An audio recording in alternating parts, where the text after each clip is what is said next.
안녕하세요. 진리와 사랑교회 인터넷 설교 4회입니다.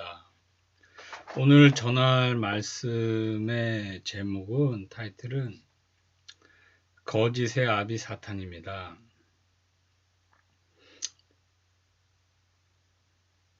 이는 요한복음 8장 44절에서 나온 구절인데요. 너희는 너희 아비 마귀에게서 났으니 너희 아비의 욕심대로 너희도 행하고자 하느니라. 그는 처음부터 살인한 자요. 진리가 그 속에 없으므로 진리에 서지 못하고 거짓을 말할 때마다 제 것으로 말하나니 이는 그가 거짓말장이요 거짓의 아비가 되었음이라.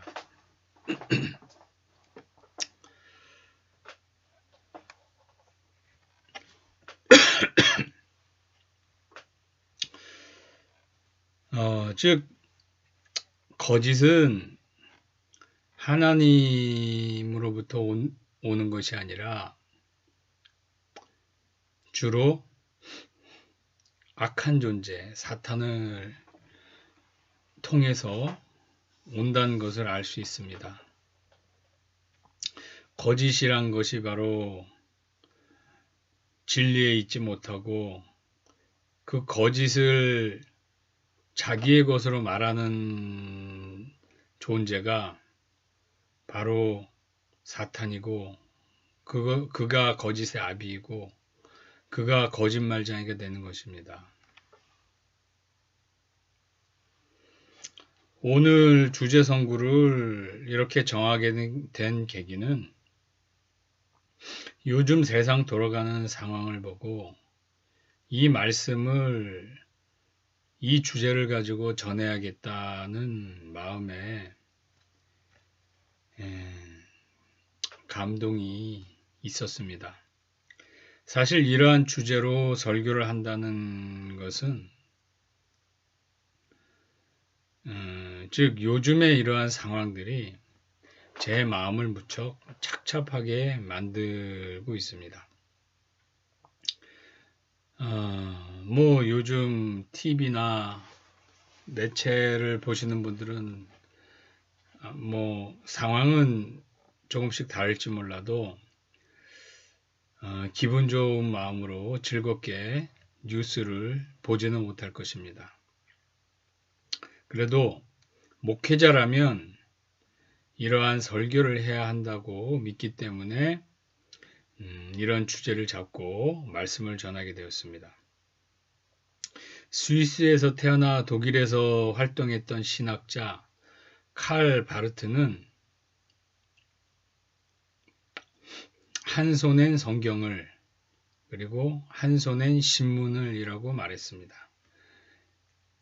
그가 말한 이 말의 뜻은 시사적인 상황을 현재 벌어지고 있는 사회의 여러 가지 상황들을 성경적으로 해석을 해서 성도들에게 올바로 적용을 시켜야 한다는 의미로 해석을 할 수 있는 것입니다.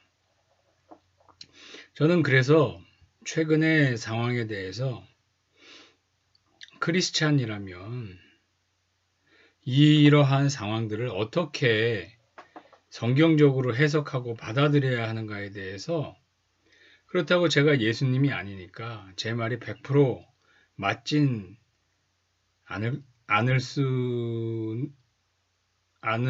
수 있으나 그럼에도 불구하고 제가 아는 신앙생활 속에서 알고 있는 성경 말씀과 성경의 기준과 성경의 뜻을 통해서 나름대로 목회자로서 여러분들에게 성경적인 지침을 제공하고자 하니 이 설교를 듣는 분들은 참고해서 본인이 기도하면서 성경 말씀을 통해서 잘 해석해서 현재 이 복잡하고 어려운 상황을 성령님의 인도하심 속에서 잘 대처해 나가시기 바랍니다. 거짓은 사탄으로부터 나옵니다. 따라서 목적을 위해서 수단과 방법을 가리지 않는 것은 하나님의 방법이 아닙니다. 자신의 목적을 위해서 거짓이나 폭력 등 상대방을 해롭게 하면서 자신의 목적을 이루는 것은 하나님의 방법이 아닌 것입니다. 예를 들어 내가 부자가 되겠다고 재물을 모으고 싶다고 해서 상대방의 물건을 강도질하거나 도둑질하거나 거짓 증거를 하면 안 되는 것입니다. 이러한 내용은 구약의 10계명에도 잘 나타나 있습니다. 그리고 예수님께서 말씀하신 새 계명인 하나님을 사랑하고 이웃을 사랑하라는 말씀에도 정면으로 배치가 됩니다. 상대방을 사랑하는 마음으로 상대방의 물건을 약탈하거나 사기치거나 상대방에게 해롭게 위증을 할 수는 없는 것이기 때문입니다.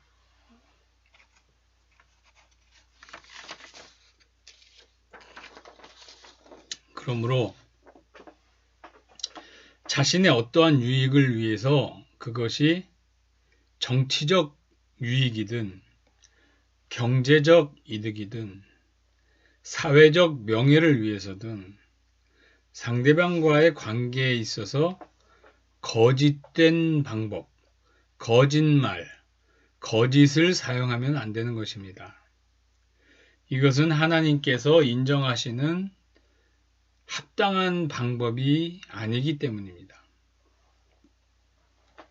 성경을 보면 에베소서 5장 9절 말씀에 빛의 열매는 모든 착함과 의로움과 진실함에 있느니라 라고 말씀하고 있습니다.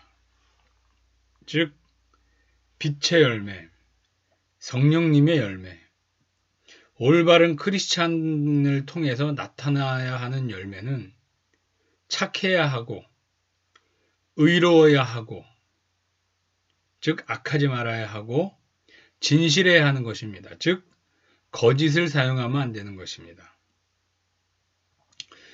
우리들의 믿음의 선배인 사도 바울도 빌립보서 1장 10절에서 너희로 지극히 선한 것을 분별하며 또 진실하여 허물 없이 그리스도의 날까지 이르라고 말씀하고 있습니다. 즉 무엇이 선한 것인지 성령님을 통하여 분별하여야 하고 또 진실해야 한다고 말씀하고 있습니다. 즉 하나님과 사람에 대해서 거짓을 사용하지 말라고 하는 것입니다. 또 다른 믿음의 선배인 사도 요한은 요한 1서 3장 18절에서 자녀들아 우리가 말과 혀로만 사랑하지 말고 행함과 진실함으로 하자고 말씀하고 있습니다. 즉 사랑을 말이 아닌 행동으로 해야 하며 또한 거짓된 마음이 아닌 진실된 마음으로 하라고 합니다. 이와 같이 성경은 한결같이 진실을 이야기하고 있습니다. 즉 거짓을 배척하고 있는 것입니다. 그런데 작금의 현실은 어떤가요? 정치판에서 자신들의 목적을 위해서 얼마나 많은 거짓이, 거짓말이, 거짓과 선동이 난무하고 있습니까? 특히 공공성과 공정성이라는 핵심 가치를 가지고 있으며 지켜야 하는 언론조차도 요즘은 대부분 거짓을 보도하고 있습니다. 즉, 확인되지 않은 사실을 증거도 없이 자신들의 목적을 위해서 마녀 사냥하듯이 타겟을 정해놓고 국민을 거짓으로 선동하여 대통령을 탄핵까지 하고 있습니다. 이러한 선동으로 흥분한 국민들을 등에 업고 정치권은 자신들의 입속 챙기기에 들어갔고, 또한 현 정권의 적대적인 인사들로 구성된 특검이 조작방송과 그 궤를 같이 하고 있습니다. 문제는 그들이 자신들의 목적, 아마도 정권 찬탈을 위해서 사용하는 수단이 거짓이라는 것입니다. 이것은 하나님으로부터 온 것이 아니란 것을 뜻합니다. 그들이 이렇게 성급하게 민주주의 국가에서, 법치국에서 민주적, 법적, 합법적 절차들을 다 무시하면서 선동된 대중의 흥분된 여론을 이용하여 거짓된 방법으로 자신들의 목적을 굳이 이룰 필요가 있습니까? 어차피 곧 대선이 계획되어 있고 기다리면 충분히 정정당당한 방법으로, 합법적인 방법으로 정권 교체를 이룰 수 있는 가능성이 있음에도 불구하고 그렇게 노력하지 않고 지금과 같이 세월호를 대통령과 엮어서, 그리고 최순실을 엮어서 탄핵시키려는 비이성적 방법, 그리고 JTBC의 거짓된 최순실 것이라고 주장된 태블릿 PC로 언론이 선동을 하고, 그리고 명확한 증거도 없이 현직 대통령을 탄핵한 국회의원들, 그리고 이러한 여론을 등에 업은 특검 또는 헌재의 행동 등은 진실과 정직에 기초한 것이 아니므로, 즉 거짓과 선동에 근거한 열매, 과실들임을 알 수 있고, 그러므로 이는 악하다고 볼 수 있습니다. 벌써 박근혜 대통령과 관련된 거짓 정보, 잘못된 정보들이 얼마나 많이 나왔고 하나하나 다 밝혀졌지만 계속 마치 곤충이 황골 탈퇴하듯이 새로운 내용으로 계속 박근혜 대통령을 모함하고 뒤집어 씌우고, 또 언론은 그것을 계속 확대 재생산하고 그것을 특검이나 헌재에서 계속 인용할 것처럼 그렇게 하고 있습니다. 조금만 관심 있는 분들은 인터넷을 통해서 잘 알 수 있을 것입니다. 박근혜 대통령에 대해서 딸이 있었다고, 정윤회와 무슨 관계가 있었다고부터 해서 최근에는 얼굴에 보톡스 성형을 했다는, 세월호 7시간 동안 무엇을 했는지 다 밝혀도 그것에 대해서 구체적으로 또 다시 밝히라는 등 완전 비합리적인 그런 상황이 벌어지고 있습니다. 그리고 해외 외신에서도 절차를 어긋내고 거꾸로 된 탄핵이다. 그러니까 확실하게 범죄 행위가 확정이 된 다음에 탄핵이 들어가야 되는데, 탄핵을 하고 나서 그 범죄 행위를 찾고 있어요. 근데 찾는데 그 증거들도 대부분 다 유언비어, 근거 없는 거, 지어낸 것들, 태블릿 PC부터 해서, 이거는 지금 현재 민주주의와 법치주의를 거꾸로 돌리고 있는 아주 심각한 상황입니다. 현직 대통령, 그리고 경제 경제계의 최고 경제 대통령이라고 할 수 있는 삼성에 있는 이재용 씨 같은 경우까지 저렇게 구속 수사하고 있는 무소불위의 행태를 보이고 있다면 나중에 이렇게 거짓된 사회 속에서 일반 대중이나 시민들은 어떻게 저항할 수 있겠으며 어떤 불이익을 당할 수 있겠는지 아주 심각한 상황입니다. 자, 그렇다면 성경에서는 전혀 거짓말이 존재하지 않는지, 거짓말을 항상 부정적으로만 보는지 확인해 보도록 하겠습니다. 첫째, 모세가 출애굽할 때 하나님의 명령에 의해서 바로에게 거짓말을 하게 됩니다. 즉, 백성을 이끌고 탈출한다고 말하지 않고, 솔직하게 말하지 않고 제사 지내러 간다고 거짓말을 하게 됩니다. 근데 이는 양자 간의 관계가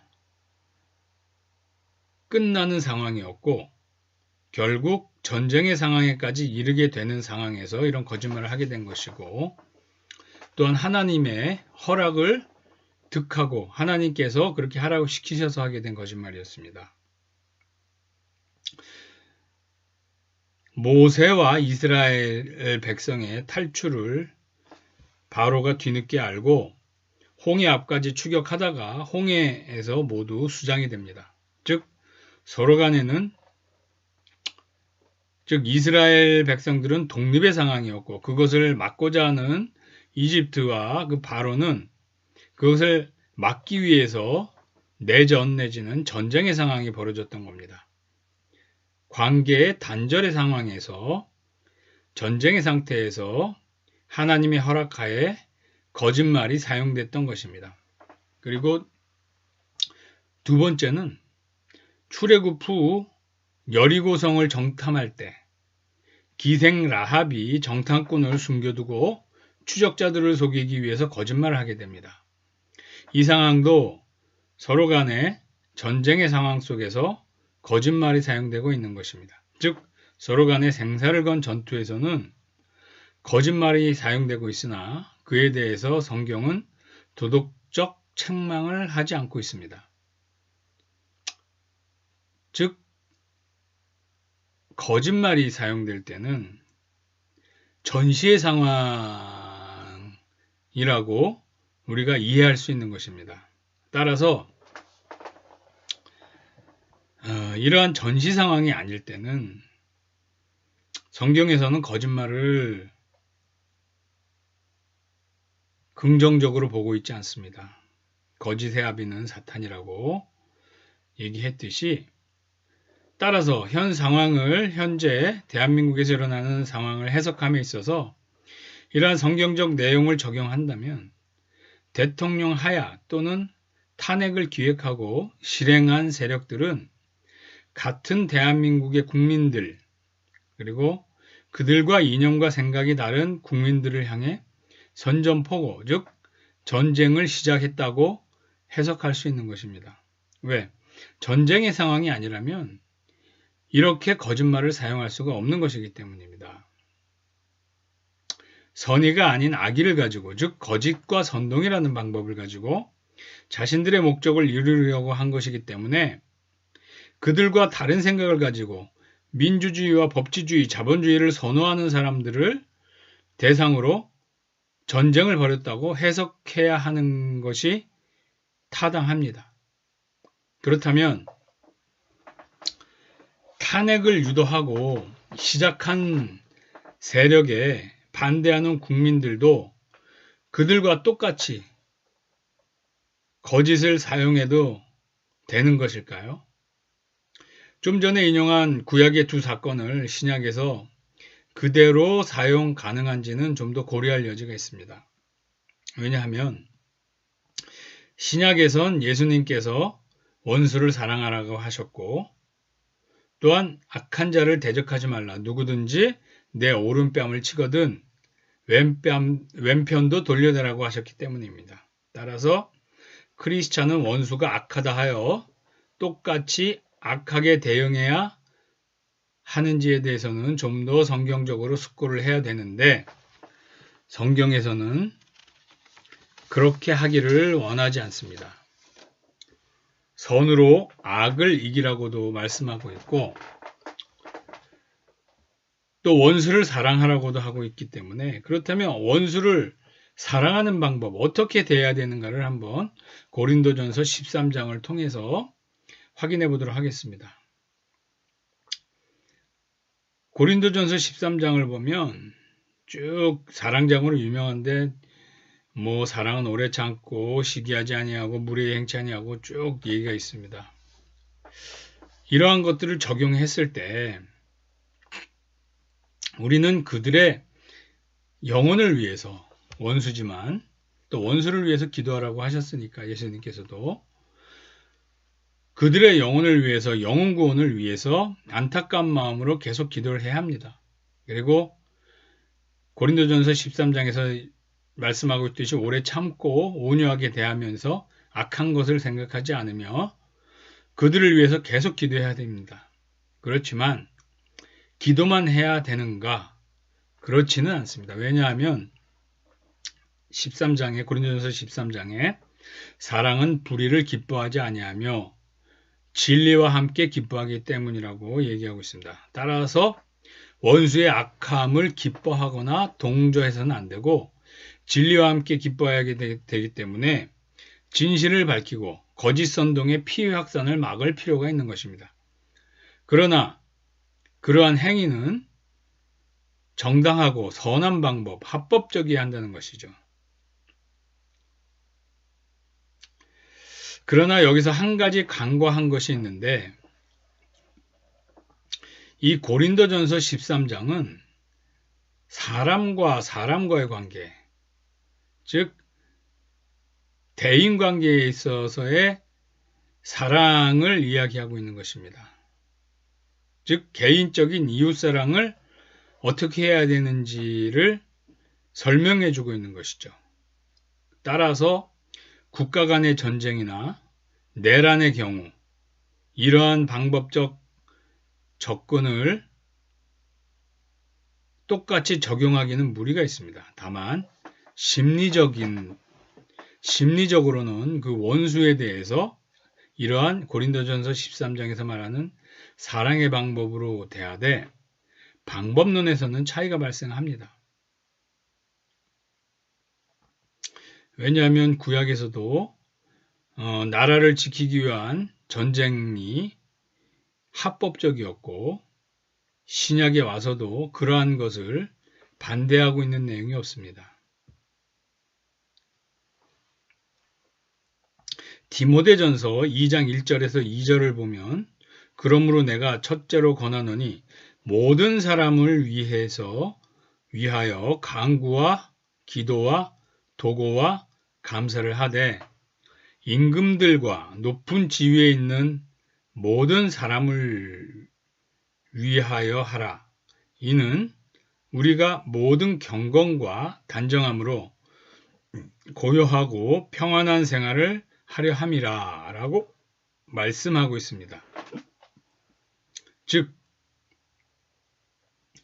믿음 생활을 잘 할 수 있는 환경을 추구하라는 의미로 해석할 수 있는데 그렇다면 현재 거짓과 선동을 통한 탄핵은 민주적 법치주의에 역행하는 내란 상황으로 볼 수 있는데 이와 같이 사회가 거짓이 지배하는 그러한 사회가 된다면 믿음 생활을 잘 할 수 있는 환경에 역행을 하게 되는 것이기 때문에 합법적 절차와 방법으로 탄핵하는 세력과 그 탄핵하는 노력을 막아내야 하는 것입니다. 예수님께서도 가이사의 것은 가이사에게, 하나님의 것은 하나님께 바치라고 말씀하고 있습니다. 즉 하나님 나라를 위해서 우리가 행동할 사항과 세상 속에서 살아가기 위해서 행동할 사항을 분리하여 말씀하고 계십니다. 즉 민주주의와 법치주의 그리고 자본주의를 지키는 것은 세상에서 평안히 믿음 생활을 영위하기 위한 필요한 하나님의 일이기도 하지만 반면에 순수하게 세상에서 공정하게 공존공영하면서 살아갈 수 있기 위한 세속적 세상의 일이기도 합니다.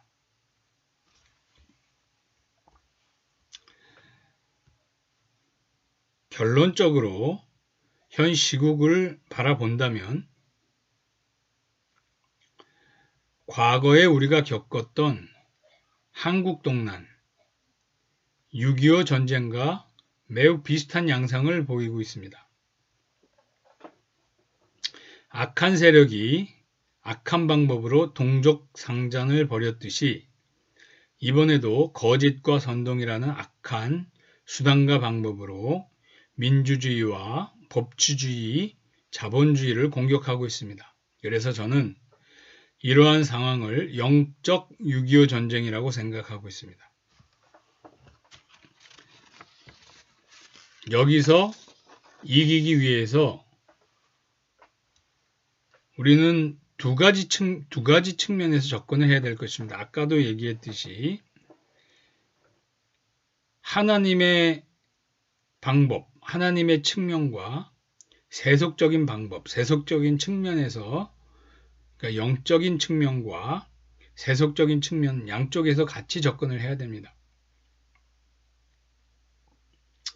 즉 이러한 영적 6.25에서 이기기 위해서 하나님께 간구하며 기도해야 됩니다. 그렇게 승리하여 평안하게 신앙생활을 잘 유지할 수 있도록 하기 위해서 하나님께 간절히 매달려야 될 것입니다. 이것이 바로 영적인 방법이고 또 반면에 세속적인 방법으로는 민주주의와 법치주의, 자본주의를 지키기 위해서 세속적으로 우리가 할 수 있는 노력을 다 해야 할 것입니다. 그것이 태극기를 흔들러 광장에 나가는 것이든 불법한 국회의원들한테 항의 전화를 하는 것이든 다양한 방법이 있을 수 있겠지만 이러한 세속적 노력도 최대한 해야 된다는 것입니다. 이는 마치 영적인 노력과 육적인 노력을 다 해야 수능 점수를 잘 받을 수 있는 것과 같습니다. 즉 수능 점수 잘 맞기 위해서 기도도 해야 되지만 공부도 열심히 해야 되는 것과 같습니다. 따라서 크리스찬들은 성경에 근거한 이러한 기준에 따라서 하나님과 동행을 하면서 하나님께 도움을 요청함과 동시에 세상에서 세속적으로 우리가 할 수 있는 노력 또한 다 해야 되는 것입니다. 영적인 6.25 전쟁에서 이겨야 되는 것입니다. 더 이상 물러설 데가 없고 향후 생사가 좌우될 수도 있는 일이기 때문입니다. 다만 이런 전쟁 상황에서도 이웃을 사랑하는 마음을 전제로 상대방을 미워하지 말고 불쌍히 여기며 즉 내 마음을 지켜야 되겠죠. 내 마음이 미움으로 가득 찬 것은 이미 지은 겁니다. 상대방을 사랑하는 마음을 계속 가지고 불쌍히 여기고 기도하면서 우리 대한민국의 민주주의, 법치주의, 자본주의를 지키기 위한 영적 6.25 전쟁을 치러내야 하는 것입니다. 즉 내라는 이웃 간의 1대1의 관계를 떠나서 국가적, 사회적 차원에서 이루어지는 활동이기 때문에 전쟁에 해당되기 때문에 고린도전서 13장에서 적용되는 법칙을 100% 적용할 수는 없는 것입니다. 그거는 마음속에서 사랑의 방법으로 원칙을 가지며 이 전쟁을 수행하는 수단과 방법에서는 기도라는 영적인 방법과 세속적인 우리가 다양한 방법을 다 활용을 해야 되는 것입니다.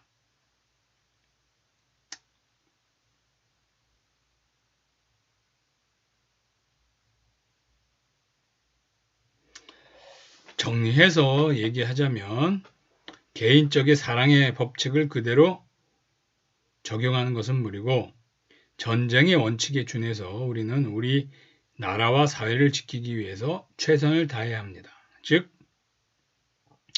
오른뺨을 맞고 왼뺨을 돌려대는 방법이 아니라 오른뺨을 맞았으면 왼뺨을 더 맞기 전에 상대방을 제압하여 굴복시키고 그렇게 해서 평안한 사회를 유지해야 할 책임과 의무가 있는 것입니다. 다만 그 방법은 합법적이고 올바른 방법이어야 되겠죠.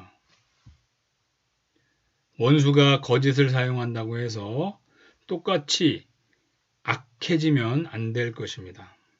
합당하고 합당한 방법으로 사회 정서상 도덕적 방법에서 세속적 방법에서 이해할 수 있는 방법, 즉 상대방보다 더 악해지면 안 되는 것입니다. 그러한 전쟁의 룰 안에서 이 영적 6.25 전쟁을 승리를 해나가야 될 것입니다. 그렇게 해서 대한민국 사회가 평안하게 잘 유지되도록 기도를 하면서 더불어 속히 자유통일을 이루어서 북한에 억압받는 형제 자매들도 구원받기를 간구해야 할 것입니다.